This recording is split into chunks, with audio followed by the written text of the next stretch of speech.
Жыў дзед ды баба. Нічога ў іх з гаспадаркі не было, толькі адна курачка, чубатка.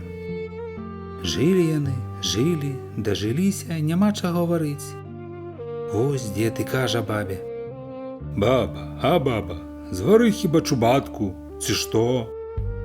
Баба замахала руками. Што ты, дзед, надумаўся? Лепш мы галодныя будзем, а чубаткі я не дам варыць. Пачула гэта курачка, пабегла на двор, знайшла там бабовае зерне і прынесла бабе. Дзед кажа: Вось і добра, звары ты, баба, хоць гэтую бобінку. Паглядзела старая на бобінку. Дзеду, мой дзеду, што тут за наедак з аднае бобінкі? Я для яе і гаршка не падбяру, давай лепш пасадзім яе. Як вырасце, тады спячэм цэлы бабовы пірог. Дзе ж мы яе пасадзім? Таецца дзед. На полі. На полі яе варона выдзяўбе. Дык на дварэ. На дварэ яе курыца выграбе. Тады давай пасадзім хіба ў хаце пад палацамі.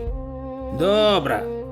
Згадзіўся дзед і пасадзіў бобінку ў хаце пад палацямі. Узайшла бобінка, ды давай расці. Расла, уперлася ў палаці. Што, баба, рабіць будзем? Пытаецца дзед. Трэба палаці разбіраць. Дзед разабраў палаці, а бобінка як расці, дарасла да столі. Што, баба, рабіць будзем? Зноў пытаецца дзед. Трэба столь разбіраць. Дзед і столь разабраў, а бобінка як расці, дарасла да страхі. Дзед і страху разабраў. Выглянула бобінка на свет і давай расці яшчэ весялей, дарасла аж да неба.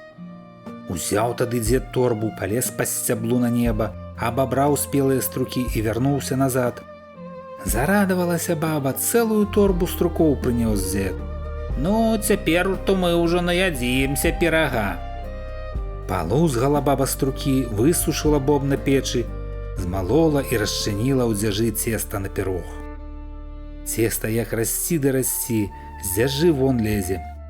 Палажыла яго баба на лапату, загладзіла пірагом, размалявала рознымі ўзорамі, каб прыгожы быў, ды і ў печ. А пірог як расці, з печы на прыпечак лезе. Адсланіла баба заслонку, а ён скок на хату, з хаты на парог і ўцёк. Кінуліся дзед з бабай даганяць пірог, ды дзе там, так і не дагналі. Прыкаціўся пірог у лес, а тут насустрач яму рыжая лісіца-хітрыца. Схапіла яна пірог, выела мякіш, у сярэдзіну шышак насыпала, ды пабегла з пірагом да пастушкоў. Знайшла пастушкоў у полі і кажа: Пастушкі, дайце мне бычка трацячка, а я вам дам за гэта пірог. Бачаць пастушкі, добры пірог у лісіцы, жоўценькая скарынка аж блішчыць, так і хочацца яго паспрабаваць. Згадзіліся яны на мену і аддалі лісіцы бычка трацячка. Толькі ж глядзіце, не ешце пірага, пакуль я не заеду за горку, кажа лісіца. Села яна на бычка верхам і паехала. Як толькі схавалася за горкаю, пастушкі кажуць: сядзем на песочку, з'ядзім па кусочку. Разламалі пірог, а там адны шышкі яловыя, падманула іх хітрая лісіца. Едзе лісіца на бычку, бачыць, на дарозе пустая павозка стаіць, а недалёка чалавек арэ. Падкралася яна цішком да павозкі, запрэгла ў яе бычка трацячка, села на мяккай саломе і едзе сабе далей, пугай бычка паганяе. Прыехала ў лес. Насустрач ёй воўк ідзе. Збегаўся, змарыўся, ледзьве ногі валачы. Куды, кума, ідзеш? Пытаецца. За 3-9 зямель, у 30-е царства. Чаго? Там, кажуць, курэй і каршуны не дзяруць. А бараны ў тым царстве ёсць-ка?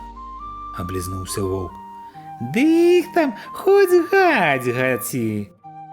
А лісічка, а сястрычка, а вазьмі мяне з сабою, падвязі хоць мой хвост. Што адзін хвост весці, садзіся ўвесь ты. Сеў воўк, едуць далей, сустракаюць мядзведзя. Куды, кумы, едзеце? За 3-9 земель у 30-е царство. Чого? Там, кажуть, курей і каршуни не зяруть. Отказывая лисица. Там, кажуть, баранам хоч гать-гаці. Подтакивая ее волк. А меду там много. Ды там, кажуть, мядовые реки тякуть. Медведь зарадовался. То й возьмите і мяне, хоч одну лапу подвязите. Что одну лапу вести? Садися увесь ты. Уселися троих, едуць далей. Аж раптам зламалася аглобля. Лисица кажа медведю: Сходи, кум, принеси оглоблю. пайшоў медведь у гушар, знайшоў вывернутую ёлку і прывалок да возу. Бачыла лисица, крыку нарабіла. Ах ты, медведзіша, ах ты дурніша, ці ж гэта лясіна для аглоблі. І да ваўка: Сходи, куме, принеси тонкую аглоблю. Пайшоў воўк і прынёс крывы яловы сук. Лисица і на яго накрычала, плюнула ды пайшла сама па аглоблю. Тым часам мядзведь з ваўком з'елі бычка трацячка, скуру саломай напхалі, на ногі паставілі ды пайшлі сабе пасміхаючыся. Вярнулася лисица, бачыць ні ваўка, ні мядзведзя, толькі бычок стаіць. Прыладзіла яна аглоблю, села ў павозку, махнула пугаю на бычка, а той брык і паваліўся. Паглядзела лисица на бычка і аб усім здагадалася. Пачакайце ж вы ў мяне, я вам гэтага не дарую, пагрозіла яна ваўку і мядзведзю ды пайшла сваёй дарогаю. Шмат часу ішла, ці мала, а ў дарозе ўжо і восень яе застала. Сустракае ваўка, таго, што з'еў бычка. Добрый дзень, кум, як маешься? Дрэнна, кажа воўк.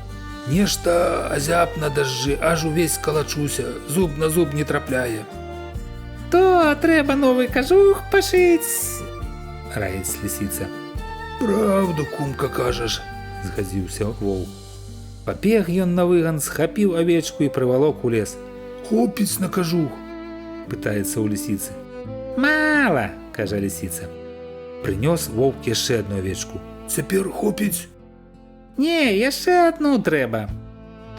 Воўк і трэцюю прывалок. Ну, а цяпер, кажа лисица, трэба краўца шукаць. Дзе ж мне яго шукаць, кумка? Я ведаю добрага краўца, хадзем да яго. Прывяла лисица ваўка на луг.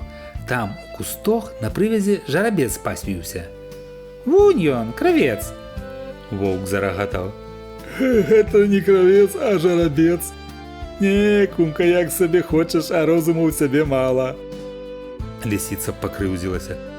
Ты пра мой розум не вельмі языком мялі. Я была разумнай і буду, а ты быў дурань. Дурнем і застанешся. Тут ужо і воўк пакрыўдзіўся, аж узлаваўся. Паглядзім яшчэ, хто з нас разумнейшы. Не хваліся, загадзя, кажа лисица. Лепш паглядзіш, як зараз з цябе скуру знімуць. Хто з німі? Ляснуў зубамі воўк. Гаспадар гэтага коня. Не можа быць. Не верыць воўк. Пабачыш. На чым жарабец навязаны? Таецца лисица. На вяроўцы. Лисица засмяялася. Ось і відаць, што дурань. Чаму? Падскочыў воўк. Жарабец на калу навязаны. Не можа быць. Залыпаў воўк вачыма. Хадзем пакажу. Прывяла лисица яго да калка, за які быў прывязаны канец вяроўкі, зняла вяроўку, зрабіла петлю і закінула ваўку на шыю. Воўк і азірнуцца не паспеў, як у пятлі апынуўся. Тады лисица падбегла да жарабца, замахала хвастом. Той спужаўся, ды як драпануў да хаты, толькі падковы заблішчалі. Так і прыцягнуў у пятлі ваўка да свайго гаспадара. Ну, а там з яго і скуру знялі. Вярнулася лисица ў лес, закапала авечак у мох на запас, адны толькі мазгі на абед пакінула. Села пад елкаю і есць. Ідзе мядзведь, той, што бычка з'еў. Што гэта ты, кума, жуеш? Пытаецца. Мазгі, сляпы ты, ці што? А дзе ж ты іх дастала? З галавы? І ты можаш дастаць, калі хочаш. Як? Вельмі проста. Разганіся, ды стукніся галавой аб дуб, мазгі выскачаць. Дзякую ж табе, кума, за добрую параду. Так я і зраблю, а то есці даўно хочацца. Знайшоў ён самы тоўсты дуб, разагнаўся з усяе сілы, ды і грымнуўся ў яго лобам. Тут яму і канец. А хітрая лісіца наелася мазгоў, ды пайшла запіваць крынічнаю вадою.